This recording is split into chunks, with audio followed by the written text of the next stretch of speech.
एक ने कहा करुणा ही क्रांति है, दूसरे ने कहा संघर्ष ही समाधान। अंबेडकर ने क्यों बुद्ध को मार्क्स से ऊपर माना?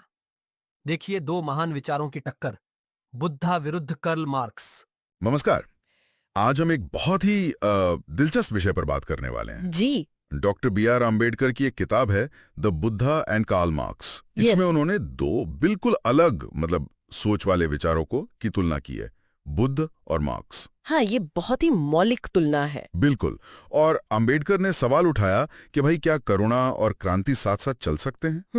क्या इनके रास्ते एकदम अलग हैं या फिर कहीं ना कहीं मंजिल एक ही है? ये एक बड़ा सवाल है। हाँ, तो अंबेडकर ने अपनी किताब में इसी गुत्थी को सुलझाने की कोशिश की है।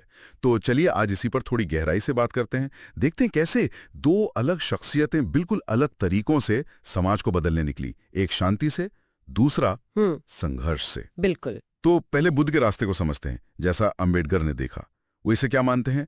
एक तरह की नैतिक क्रांति, जी। करुणा पर आधारित। जी। बुद्ध की जो मूल शिक्षा थी कि भाई इंसान अगर अपने लोभ, मोह, अहंकार इन चीजों से मुक्त हो जाए, हाँ, तो सामाजिक बदलाव अपने आप आएगा।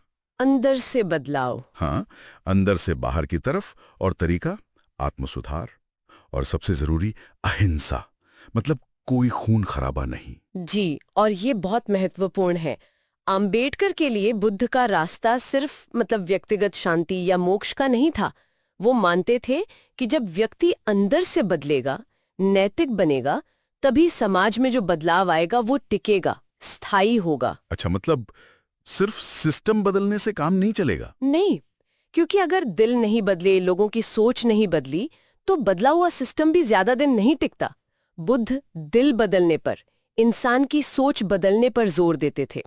यही उनके रास्ते की कह सकते हैं नैतिकता और स्थायित्व की कुंजी थी। बात तो है, अंदरूनी बदलाव शायद ज्यादा गहरा होता है। अच्छा, तो ये तो हुई बुद्ध की बात, लेकिन जिनसे तुलना हो रही है, मार्क्स, उनका नजरिया तो काफी अलग था, है ना? हाँ, बिल्कुल, एकदम अलग।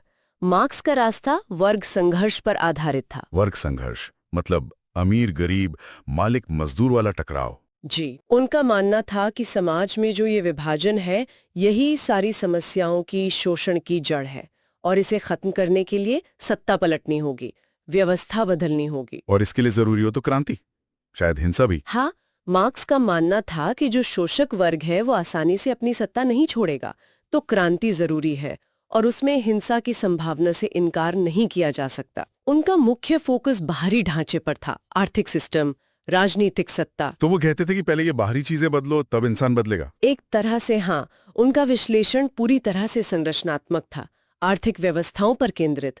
उन्होंने कहा कि सामाजिक अन्याय की असली जड़ आर्थिक शोषण है, इसे खत्म करो तो बाकी चीजें ठीक होंगी। अच्छा, अब यहाँ अंबेडकर का विश्लेषण बहुत दिलचस्प हो जाता है।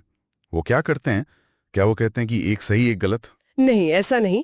अंबेडकर दोनों के मकसद को समझते थे। वो मानते थे कि बुद्ध और मार्क्स दोनों ही समाज का दुख पीड़ा खत्म करना चाहते थे, सामाजिक मुक्ति चाहते थे। हाँ, लक्ष्य शायद एक जैसा था। जी। दोनों की अहमियत को वो स्वीकारते हैं, लेकिन हाँ, वो ये भी साफ करते हैं कि उन्हें बुद्ध का रास्ता क्यों ज्यादा सही लगता है। और क्या वजह बताते हैं वो, क्यों बुद्ध का रास्ता बेहतर? मुख्य वजह है साधन, मीन्स। बुद्ध का रास्ता पूरी तरह अहिंसा और मानवता पर टिका है।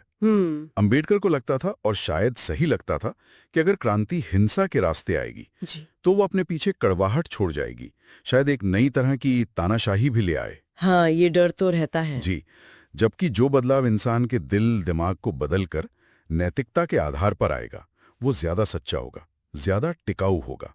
इसलिए वो बुद्ध के मार्ग को नैतिक रूप से ज्यादा मजबूत, ज्यादा श्रेष्ठ मानते थे। तो क्या इसका मतलब ये हुआ कि अंबेडकर मार्क्स के आर्थिक विश्लेषण को, वो जो शोषण वाली बात थी, उसे नकार रहे थे? नहीं नहीं, बिल्कुल नहीं।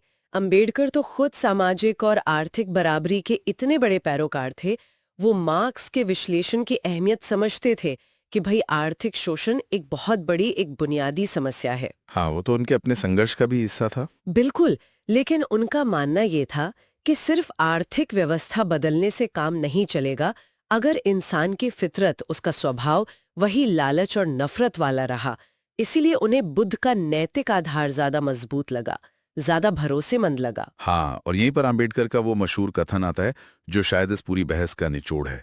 वो कहते हैं, मार्क्स की क्रांति सिर्फ सत्ता बदल सकती है, लेकिन बुद्ध की क्रांति इंसान को बदल देती है। बिल्कुल सही, ये बहुत गहरी बात है। सत्ता बदलना शायद एक स्तर पर आसान हो, पर इंसान को बदलना वो ज्यादा मुश्किल काम है, पर शायद ज्यादा जरूरी भी। हाँ, और आज के समय में देखें जहां दुनिया में इतनी हिंसा है, इतनी नफरत, इतना टकराव है हर तरफ। हर तरफ, तो अंबेडकर की ये तुलना और भी ज्यादा प्रासंगिक हो जाती है।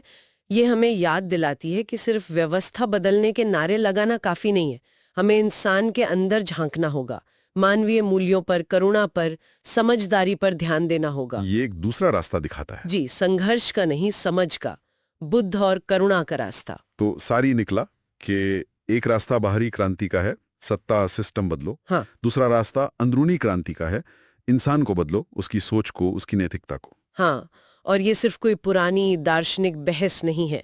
ये सवाल हमारे आज के समाज के लिए, हम सब के लिए बहुत जरूरी है। हमें सोचना होगा कि असली टिकाऊ बदलाव कैसे आता है। क्या सिर्फ सिस्टम बदल देने से, या इंसान को बदलने से, या फिर शायद दोनों के बीच कोई संतुलन बनाना होगा। ये सोचने वाली बात है। बिल्कुल। समाज में जो ये गहरी खाई है, असमानता है, दुख है, उसका स्थायी हल अगर हमें चाहिए, तो उसकी नींव क्या होगी? सिर्फ आर्थिक बराबरी या नैतिक मजबूती भी उतनी ही जरूरी है? ये सवाल अंबेडकर ने उठाया था और ये आज भी उतना ही जिंदा है, उतना ही जरूरी है। अगर आपको ये बुक समरी पसंद आई हो तो वीडियो को लाइक करें, चैनल को सब्सक्राइब करें और अपने दोस्तों के साथ शेयर करें।